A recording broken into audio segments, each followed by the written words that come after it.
100కు పైగా దీర్ఘకాలిక సమస్యలకు ఎటువంటి ఆపరేషన్ దుష్ప్రభావాలు లేకుండా హోమియోపతి చికిత్స.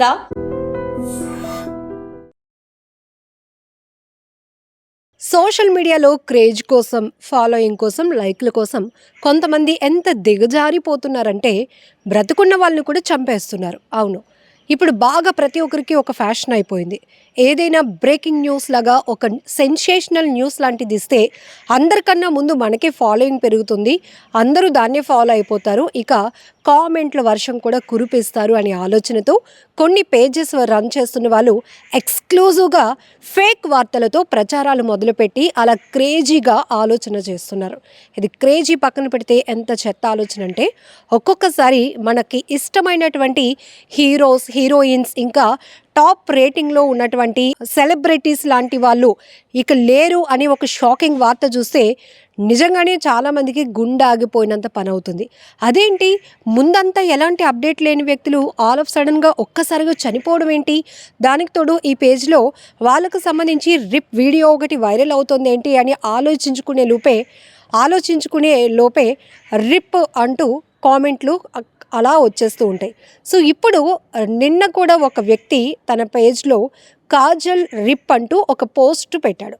అంతేకాదు, ఆమె మెడలో ఒక దండ వేసి చనిపోతే వాళ్ళని ట్రీట్ చేస్తామో ఆ రకంగా ఆ వీడియో కనపడుతోంది. దాంతో చాలామంది ఇది నిజంగా షాకింగ్ న్యూస్, రిప్ అంటూ కొంతమంది, తన ఫేవరెట్ హీరోయిన్ అని కొంతమంది, ఇది ఎప్పుడు జరిగింది ఆశ్చర్యంగా ఉందని కొంతమంది మాత్రం కొంచెం బ్రిలియంట్గా ఆలోచించి ఇది 100% ఫేక్ న్యూస్ అయి ఉంటుంది, ఎందుకు ఇలా చేస్తున్నారు అని క్వశ్చన్ చేస్తూ కొంతమంది.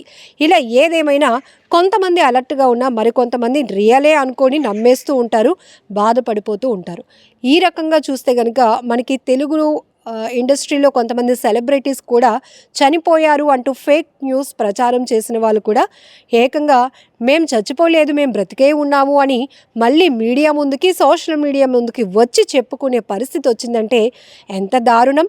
అసలు చనిపోలేదు నాయనా, మేము బతికే ఉన్నాము, కావాలంటే చూడండి మీతో మాట్లాడుతున్నాము అంటూ వాళ్ళు చెప్పుకోవాల్సినటువంటి పరిస్థితి సెలబ్రిటీలకే వస్తుంది అంటే కొంతమంది మరి సోషల్ మీడియా పేజెస్ రన్ చేస్తున్న వాళ్ళు ఎలాంటి చర్యలకు దిగజారిపోతున్నారో మనం ఇక్కడ అర్థం చేసుకోవచ్చు. సో ఈరోజు కూడా నేను ఒక వీడియో చూశాను. సో కామెంట్ క్లిక్ చేసేటప్పటికి చాలామంది రిప్ రిప్ రిప్ అని పెడుతూ ఉన్నారు.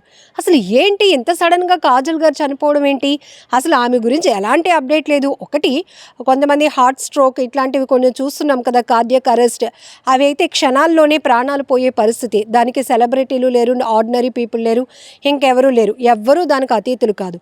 కానీ ఉదయానికే కాజల్ అగర్వాల్ రిప్ అంటూ ఒక వ్యక్తి తన పేజ్లో పోస్ట్ చేసిన వెంటనే వామ్మో లైక్లు, కామెంట్లు, షేర్లు వెళ్ళిపోతున్నాయి. ఎవరో కొంతమంది మాత్రం తేరుకొని ఇది ఫేక్ న్యూస్, ఎందుకు ఇలా మీరు ప్రచారం చేస్తున్నారు, ఖచ్చితంగా మీలాంటి ఫేక్ గార్డుల పైన యాక్షన్ తీసుకోవాలి పోలీసులు, వాళ్ళు వెంటనే అరెస్ట్ చేయాలి, ఈ పేజెస్ని కూడా బ్లాక్ చేసేయాలి అంటూ కొంతమంది ఫైర్ అయ్యారు. కానీ ఇక్కడ మనం చూసుకోవచ్చు, మన తెలుగు ఇండస్ట్రీలో చాలామంది ప్రముఖులు, సినీ ప్రముఖులు కూడా, సినీ సెలబ్రిటీస్ కూడా చనిపోయారు అంటూ కొంతమంది దుష్ప్రచారం చేయటం వల్ల చాలా వరకు వాళ్ళకు సంబంధించినటువంటి అభిమానులు, కుటుంబ సభ్యులు, అలానే ఫ్యామిలీ, ఫ్రెండ్స్ అందరూ ఒక ప్యానిక్లోనికి వెళ్ళిపోతారు. ఏమైంది, ఇది నిజమేనా, ఒక మీడియాలో ఒక వార్త వచ్చిందంటే ఇది నిజమే అయి ఉంటుంది, కాకుండా ఎందుకు పెడతారులే అని అనుకునే లోపే ఆ వార్తలు ఎంత ఫేక్ అయినప్పటికీ కూడా ఎంత స్పీడ్గా వైరల్ అయిపోతున్నాయో మనం చూస్తున్నాం. సో ఇదొక్కటే కాదు, ఈ మధ్యకాలంలో కొన్ని విషయాలు కూడా, అంటే పూర్తిగా ఆ వార్తలపైన విశ్లేషణ లేకుండానే మనకు తెలియలేనటువంటి ఏరియా కదా, మనకు తెలియలేనటువంటి కల్చర్ కదా అంటూ కొంతమంది ఎవ్వరూ దాన్ని పసిగట్టలేరు అనుకొని వాళ్ళకు నోటుకొచ్చినట్టు వాళ్ళ ఆలోచనలు ఏదైతే ఉంటుందో అది, ఇక దెయ్యాల కథలతో కొంతమంది ఫేక్ వార్తలు ఇస్తూ ఉంటారు చూడండి, అది మరీ దారుణం.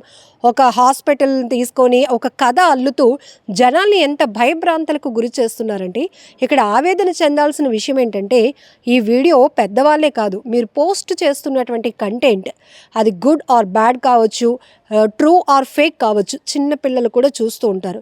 కొంతమంది ఈ దయ్యాల వీడియోలు పెట్టి అక్కడ ఒక బంగ్లా ఉంది, ప్రతిరోజు ఒక దెయ్యం తిరుగుతూ ఉంటుంది, అటువైపు వెళ్ళాలంటే అందరూ భయపడుతున్నారు అనేటప్పటికీ పిల్లలు కూడా పదే పదే పదే పదే అలాంటి వాయిస్లకి, అలాంటి ఫేక్ స్టోరీస్కి, క్రైమ్ స్టోరీస్కి, థ్రిల్లింగ్ స్టోరీస్కి ఎడిక్ట్ అయిపోతూ ఉంటారు. సో వాళ్ళు కూడా అదే తోవలో ప్రయాణించే అవకాశం కూడా ఉంటుంది. సో ఇది ఎలాంటి ప్యానిక్ అంటే, వాళ్ళు ఇలాంటి ప్లేసెస్కి ఏదైనా వెళ్తే కనుక నిజంగానే ఇక్కడ దయ్యాలు ఉంటాయేమో, డార్క్ ప్లేస్లో నేను ఒక వీడియో చూశాను, ఆ వీడియోలో ఒక అన్నయ్యో ఒక అక్కో చెప్పారు ఇలాంటి చోట్ల ఎక్కువ దయ్యాలు ఉంటాయని, పీక్ తినేస్తాయని, మనుషుల్ని నడవనివ్వవని. ఇది ఒక రకమైన భయాన్ని మనం చిన్నప్పటి నుంచి పిల్లల మీద రుద్దుతున్నట్టే. దయచేసి కొంతమంది పేజ్ నిర్వహిస్తున్నటువంటి ఇన్ఫ్లుయెన్సర్స్కి రిక్వెస్ట్ చేస్తుందంటే, మీరు షేర్లు, లైక్లు, ఫాలోయింగ్ పెరగాలంటే మంచి కంటెంట్ ఇవ్వండి.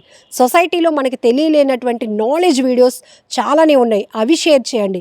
ఇంకాస్త విశ్లేషించండి, అన్వేషించండి. కొత్తగా ఇన్నోవేటివ్ ఐడియాస్తో మీరు ముందుకు వెళ్తే 100% మీరు అదే అభిమానం అందరి నుంచి పొందుతారు.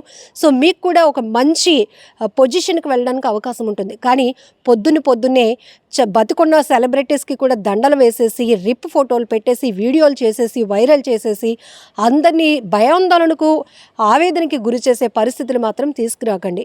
మరీ ముఖ్యంగా ఇది ఎందుకు ఇంత వీడియో చేయాల్సి వస్తుందంటే, ఈ మధ్యకాలంలో తరచుగా చిన్నపిల్లల్లో చూస్తున్న పరిస్థితులు ఇలాంటి ఫేక్ వీడియోలు, ఆ వాయిస్లకి, వాళ్ళ ఎడిటింగ్స్కి ఎడిక్ట్ అయిపోయి వాళ్ళలో చిన్నప్పటి నుంచి ఒక రకమైన ప్యానిక్ బిల్డ్ అవుతుంది. భయం అనేది ఒక బిల్డ్ చేస్తున్నారు. సో కాబట్టి ఇలాంటి ఫేక్ గాళ్ళు కఠినంగా వీళ్ళపైన యాక్షన్ ఎవరు తీసుకోవాలి, పర్టికులర్గా ఎవరైనా కంప్లైంట్ ఇస్తే పోలీసులు యాక్షన్ తీసుకోవడానికి, సైబర్ పోలీసులు దానిపైన మానిటరింగ్ చేయడానికి అవకాశం ఉంటుంది. బట్ ఇలాంటి పేజెస్ని మనం ఫాలో అవ్వకుండా ఉన్నామనుకోండి, నెక్స్ట్ వాళ్ళు ఇంకొకరిని చంపరు, మళ్ళీ జనాల్లోనికి ఇలాంటి ఫేక్ వీడియోలు వదలరు. కాబట్టి ఈ వీడియో పైన మీరేమనుకుంటున్నారో, ఇలాంటి ఫేక్ గాళ్లకు ఎలాంటి ట్రీట్మెంట్ ఉండాలి, ఎలా వీళ్ళని ఫేస్ చేయగలిగితే బాగుంటుంది అనే విషయం కూడా కామెంట్ బాక్స్లో మెన్షన్ చేయండి. నిజంగా ప్రస్తుతం ఉన్నటువంటి సమాజం దేనికి ప్రయారిటీ ఇస్తుంది? ఆర్థిక సంబంధాల చుట్టూ మాత్రమే తిరుగుతుంది. మళ్ళీ ఎన్నికలంగానే చాలా విరక్తి కలుగుతాను. మంచి అనిపిస్తుంది కదా, లేడీస్ కూడా ఛాలెంజింగ్ జాబ్స్ చేసినప్పుడు చాలా బాగుంటది. ట్రాఫిక్ అసిస్టెంట్స్ గా నియమించిన ట్రాన్స్జెండర్స్ అందరితో సాల్యూట్ చేయించుకుంటున్నారు. ఫుడ్ డెలివరీ ఇవ్వటానికి వెళ్ళినటువంటి డెలివరీ బాయ్ అనిల్ పై కళ్ళ ముందు